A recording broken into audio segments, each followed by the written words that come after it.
Imagine if I told you that every living thing on Earth, from blue whales to houseplants to that weird fungus in your shower, is all part of one gigantic family tree, and that the process that shaped all of it is built on three ridiculously simple ideas.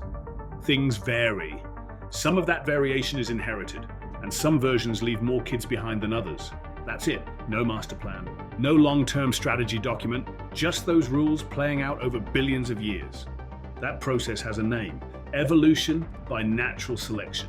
It's the reason you have eyes, lungs, and opposable thumbs. It's the reason cheetahs are fast, birds have wings, and bacteria keep outsmarting our antibiotics.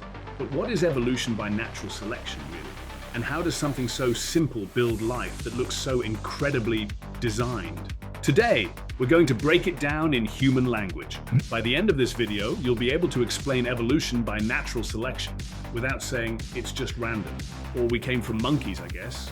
I'm Dr. Dude. Let's abide and get in it. So why should you care about evolution? Like, okay, great, ancient fish turned into things that eventually turned into us. Neat trivia. But what does that have to do with your life now? A lot, actually.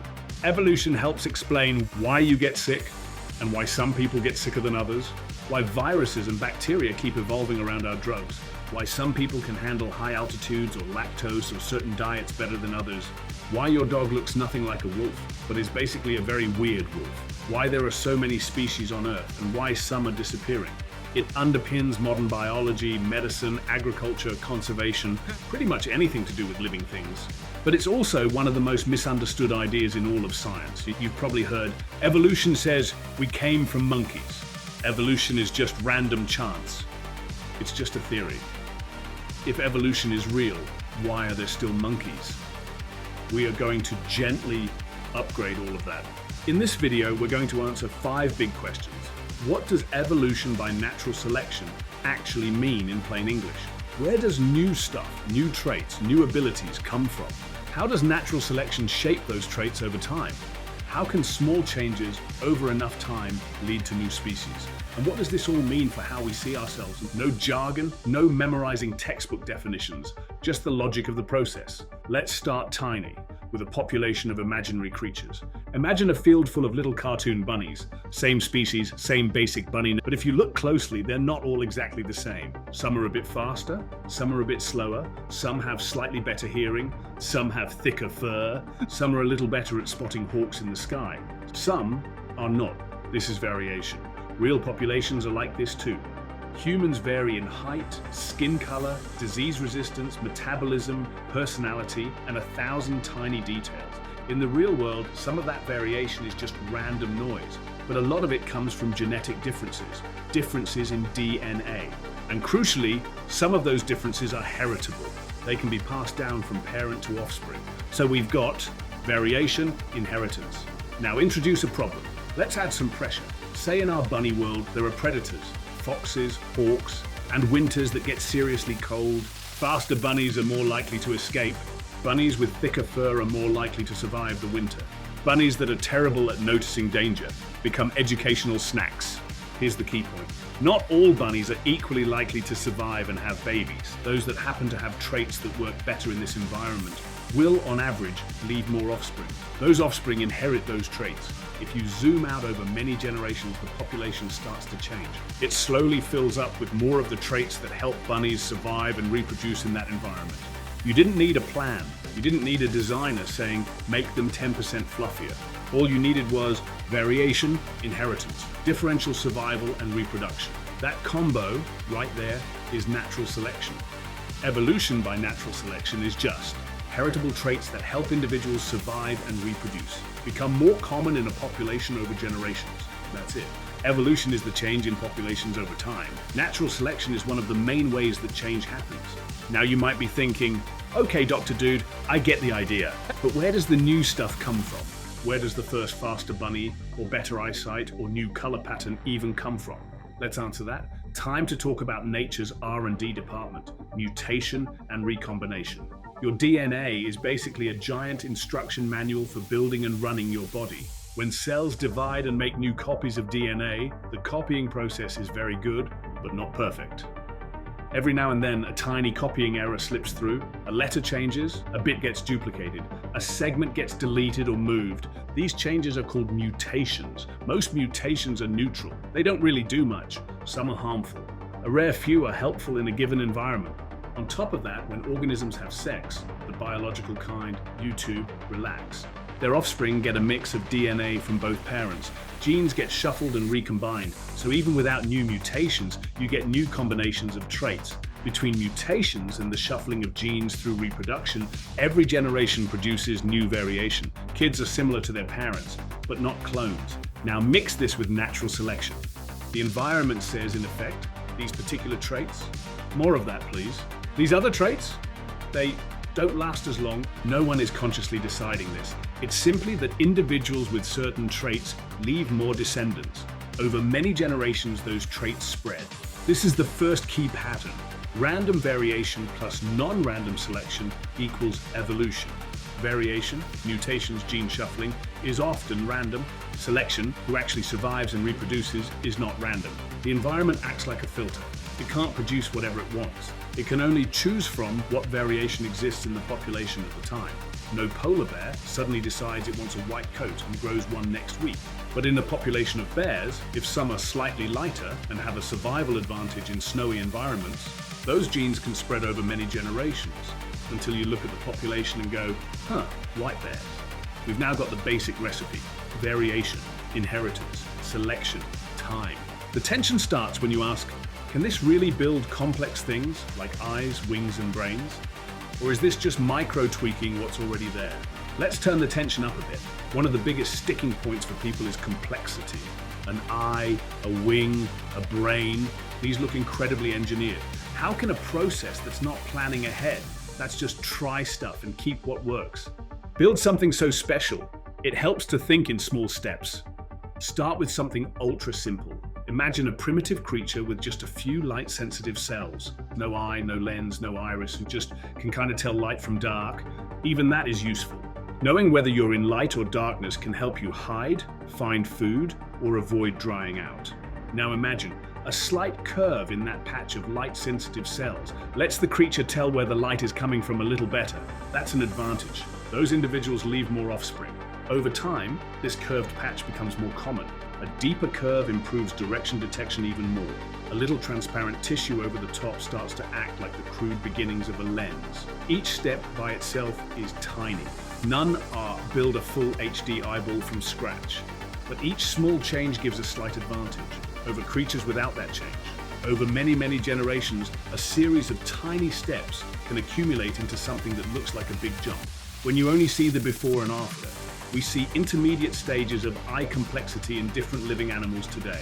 From simple light-sensitive spots, to cup eyes, to pinhole eyes, to more complex camera-type eyes. Same logic applies to wings, echolocation, venom, you name it. Natural selection doesn't work like goal, eagle, insert traits until eagle.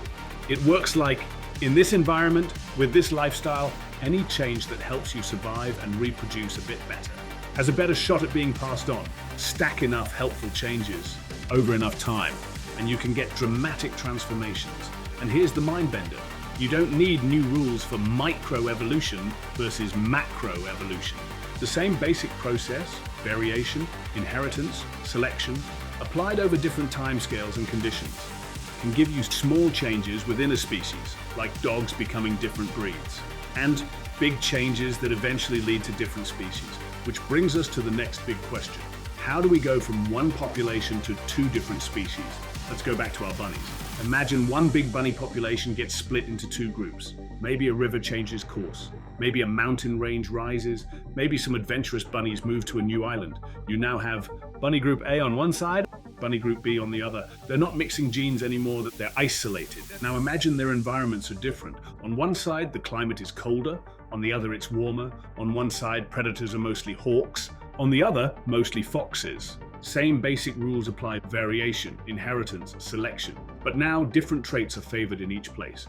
In the cold, thick fur and compact bodies do well. In the warm, thinner fur and long limbs might be better. Over many generations, each population evolves in response to its environment. Differences accumulate: fur thickness, body shape, timing of breeding, maybe even behavior. what they eat, when they're active. After a long enough time, the two populations might become so different that even if you brought them back together, they don't mate with each other. Or they do, but the offspring are weak or sterile. At that point, biologists often say, these are now two separate species. This process is called speciation. There are other pathways and complications, but that's one of the classic routes. One population plus time plus separation plus different selection pressures arrow two species.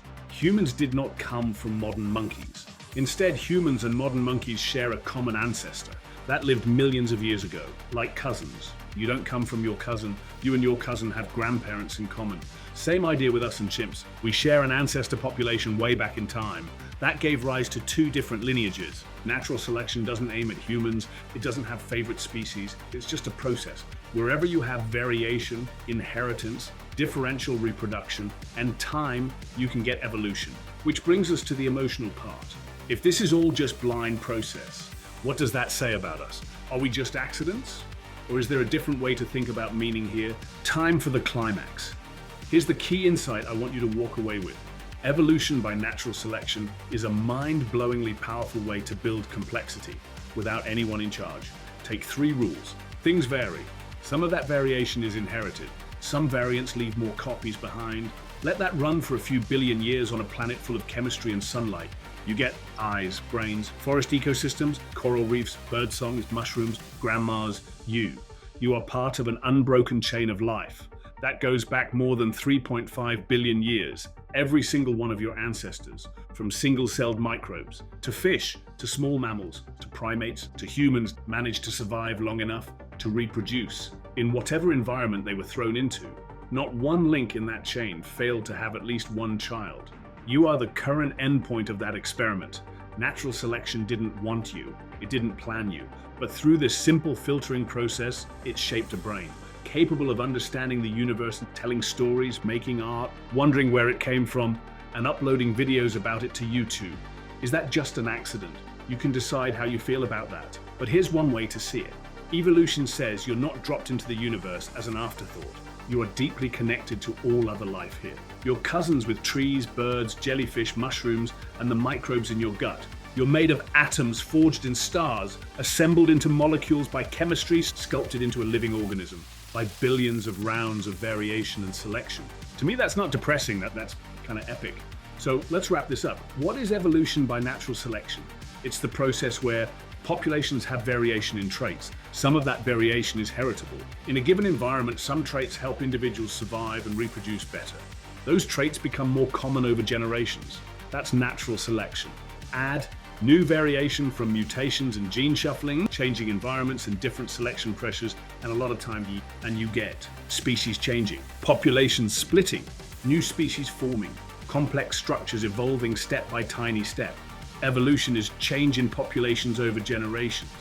Natural selection is one of the main engines driving that change. It's not just random. Variation often is, selection is not. It's not just a theory in the casual sense. In science, a theory is a powerful, well-tested explanation that ties lots of facts together. Evolution by natural selection is one of the most supported theories in all of science. We see its fingerprints in fossils, DNA, anatomy, behavior, biogeography, and direct observations in the lab and in the wild. From bacteria evolving antibiotic resistance, to insects evolving pesticide resistance, to viruses evolving new variants. If you've watched this far, you now understand evolution by natural selection. Better than a lot of people arguing about it online. You don't have to use it to make big philosophical claims. You don't have to see it as threatening. You can see it as what it is, a simple, powerful process. That explains how life's diversity and complexity can emerge over time, from very basic rules. So the next time someone says evolution is just random, or if evolution is real, why are there still monkeys? You can smile and say, it's more interesting than that. Let me explain. In previous videos, we talked about how artificial neural networks learn, how large language models generate language, how blockchain and cryptocurrency work as systems. Today, we looked at the original massive parallel system. That's been running on this planet for billions of years, evolution by natural selection. If you enjoyed this, hit subscribe, give the video a like, and tell me in the comments which moment made your brain go, whoa, this video really tied the room together. I'm Dr. Dude. Thanks for hanging out with me, and I'll catch you in the next one.